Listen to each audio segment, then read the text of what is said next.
Well, hey folks, how y'all doing? Welcome back at Old Man in the Land of Grills. Folks, we're going to be doing a review, a 6-month review of the Char-Griller 980 Gravity. Folks, I'm super excited to do this for you. I've had 6 months here that I've had a chance to use it. I've had a chance to do some modifications to it. And I've also had a chance to have some opinions on it. So we're gonna go through this. We're gonna talk about the pros. We're gonna talk about the cons. And then we're gonna talk finally if I think it was worth it, if I would buy it again. So keep on watching. It's gonna be a good one. All right, so a lot of people ask about the red. Where did the red come from? Did you paint it? And no, so Char-Griller makes these for a hardware store chain in the Midwest called Menards.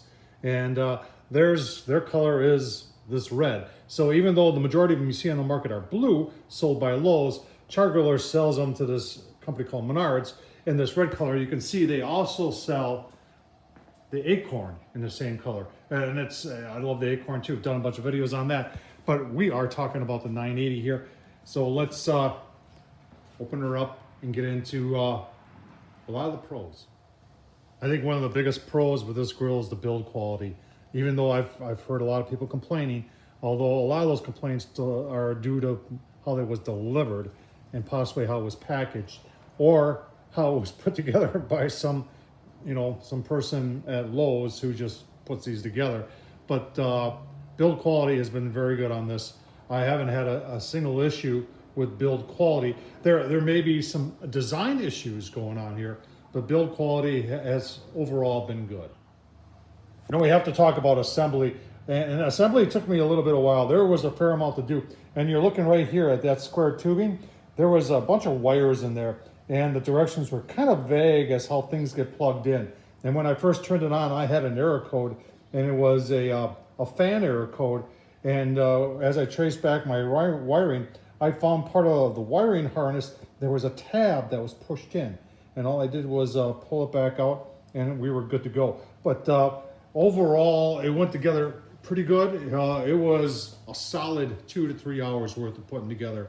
And that was with me making a video of it. I'll leave the link to the video down below. I'll leave the link to the review down below, the original review. And I'll leave the link to some of the other stuff.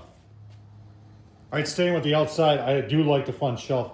Folds down nicely, and it's a little larger, so it allows for a tray to be on there. Sticking with the outside again, you see there's a motor on there that doesn't come with it. That's a modification I did. I'll leave the modification to the rotisserie. But what I really like is the vent on the outside. That is very good thinking. Right now it's in the closed position, and you open it up like that. Of course, a lot of times I'm at halfway, but that keeps the wind, the rain, and the snow out. That was well thought out by Char-Griller, and I am very, very impressed with that.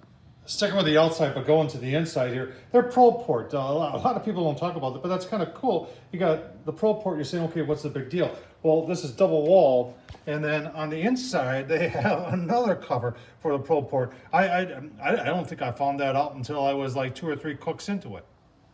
Well, on the outside, I don't hear a lot of people talking about it, but I like this slotted style they have for here. It's super easy to keep clean.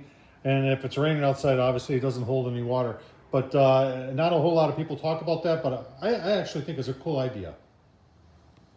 All right, I've had no problems with the wheels. The locking casters work just fine, the plastic wheels. And then once again, they got a full shelf on the bottom, and it's the same slotted material that it is on the shelves. All right, so I did put a cord wrap on there. They got a nice long cord with this thing, but there was really kind of nowhere to wrap it up. So I did, that's stainless steel. I purchased that from a guy called Klotz Mods and just mounted it on the back with some self-tappers, but it works very nice. 3 pegs on the side to hold everything, and then they give you a little tool to help remove the grill grates that come with the grill. Right on the outside is the fan box. That's this thing right here. That's where the fan is. And I think a lot of people forget to open this up or close it when they're done. And when you open it up, excuse me, pardon me, you gotta get it open here. It just opens like that. Now it does have a gasket, felt gasket on it, and I've had no issues with that. Moving on to the slider, this is what you use.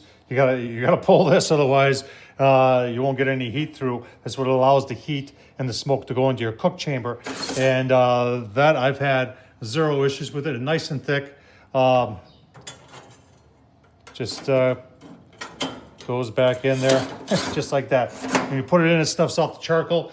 When you pull it out, that's when you're going to be cooking. Even though I've remained a good seal on the lid, it has warped. So I'll show you that right there. You can see that that has definitely warped, and the latch pulls it back down. So it still works, but that did warp. And like I said, I haven't tried to replace it because it still works. So one of the reasons it might still work is that I did place this gasket material on there just to make for a better seal. And you can see we've got some creosote buildup on the top, but it's to be expected. So the factory installed gasket for 6 months has worked. I've had no issues with that. All right, moving on to the charcoal harper. That red thing is a flashlight. You can see everything is good on the inside. I've had no issues. There's nothing that's burnt beyond repair or any, there's some signs of heat in there, but nothing's warped, and everything is in good shape for after 6 months. All right, the hood or the lid. These type of lids sometimes have a tendency to warp. This thing is, it's double insulated, and it is well built. And I've had zero issues with it. I did put a gasket. I put a gasket on almost every grill that I buy. But I added a gasket to the lid, and then this helped with it having now, is it 100% tight all the time? You can see on these corner, right in here, not 100% tight, but the little bit of smoke that leaks out of there, in my opinion, folks, really isn't that big of a deal. All right, moving on to the inside of the grill. First of all, those are the cast iron porcelain coated enamel grates that they give you, which are great. They're good for just multiple cooking. I did upgrade to some grill grates. Just makes it a lot easier when it comes to searing. So I use the cast iron ones when I'm doing low and slow. If I know that I'm gonna be doing like a reverse sear steak or something like that, I'll just put the grill grates on, and they work very, very nice. Now, that second shelf, I really wish that was better designed and was maybe a little bit larger. And that's part of the problem of having the barrel shaped design of this grill, is that it kind of limits you when it comes to your second grill grate there. Now, I have seen other people that have taken another grill grate that stands on top of the grates from another, I believe from Rectech, who makes pellet grills. They have one for one of their bigger grills that stands on the grill, and people have added that to give them more capacity in this thing. But I think there's some wasted capacity in here, and I wish Char-Griller would make that second grate a little bit bigger. Oh, and if you're asking what that is for the rotisserie. Remember, I did a rotisserie mod. I'll leave the link down below. I don't think a lot of people know that you can put a rotisserie on this thing, but you got to modify it and you got to drill some holes, which will obviously void the warranty. But Tom Horsman at YouTube, if you want to learn how to void your warranty. All right, so below the grates is the heat diffuser, or a grease tray. Well, it's not really a grease tray, a grease deflector. But this thing is one of the things that I really like about this grill. It really takes and evens out that heat in this grill. And this is very well made. It's porcelain enamel coated. You're saying, why does yours look so clean? It's because I cover mine with aluminum foil every time I use it, and it keeps it so clean. But it is very well designed, and it does a great job. All right, below that is another smoke or heat diffuser, and this thing is so impressive. I'll tell you what, it's even got handles on it and makes it easier, but this thing is very, very well built. And it holds a heat diffuser, and you can see it is, so your heat and your smoke comes from there. And then you can see they have smaller holes, and the further you go away, you've got larger holes, culminated by one on the end. And it just very, very well designed. Let's take it out and take a look underneath. All right, getting down to the bottom of the grill, how does this thing handle the grease? So the grease falls off, and because it's circular here, it goes down to here, this trough. And this is a pre-sloped trough, meaning that it is high sides over there, low sides over there. So it takes the grease and takes it down to the end there. And the end is a grease tray. And you can see that right here. And if I had any criticism of this system is that that tray is a little bit on the small side. I wish it was bigger. While we're looking at the inside, you can see that red stuff. So that's high temperature caulk that I put in there. Now, I was having drips coming on the bottom of the grill, right there by the edge of the grease tray. And one of the things I did was that I put this caulk, this high temperature caulk, food safe caulk, on the inside to, because I thought it was getting in, remember this thing is double wall. I thought maybe it was getting in between the wall and dripping out. And it did subside over time. So I also found sometimes that I had to pull that out about an inch, and then it would catch that stuff that was dripping down on the tray there. So if you got a deck, if you got this on a deck or some new concrete, that'll be annoying. So, you know, people always say, make sure you put your grills over something like a big grill mat or something like that. I would do that with this grill because you just never know if it's gonna leak. All right, let's talk about the controller. You can see I've got it on and it says it's 92, 93 out here. 20-degree difference. Now they're saying the program in that is because your temp probe is located on this side. It's right on the inside up here, that they have done the program to make it think that it's on the inside of the grill. Now, I'll tell you a few things here. I established or put in, these are not high tech, folks, these are kind of cheap, but they do even out. And I've had multiple times where the temps on these are pretty darn close to that. So even though it says 93 and it's 20 degrees off when you start off and you're saying, well, there's something wrong here. I honestly think that it works. Now here's what doesn't work. It's, you know, I'm on Bluetooth right now. Wi-Fi, I have 5G at my house and it doesn't work with 5G. It just doesn't. And they say it in the instruction manual.